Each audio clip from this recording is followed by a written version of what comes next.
ደግሞ የምናየው ዳታ የመጣልን ዳታ የተማሪ ለምሳሌ ሊሆን ይችላል።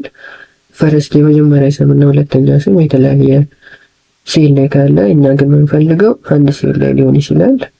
እንዴት በቀላሉ ኮፒ ፔስት ሳናደርግ በአንድ ፎርሙላ ወይም ደግሞ ፒክቸር ብቻ መቀየር እንደምንችል ላሳያችሁ። መጀመሪያ አንድ ሴል እንፈጥርና ፉል ኔም ብለን እንጽፋለን። እኛ ኔም ስለሆነ የፈለግነው። ከዛ ፉል ኔም ብለን ኮንካትኔት ብለን እንጽፋለን። ኮንካት ስንል ራሱ ያመጣልናል። እሷ ላይ ሄድና የምንፈልጋትን የመጀመሪያ ሴል እችኛ ስለሆነች እሷን አንድ ክሊክ እናደርግና ኮማ እናደርግባታለን። ከዛ መሀላቸው ላይ ሁለቱ ስም ስፔስ ስለሚያስፈልገን ደብል ኮት እናደርጋለን።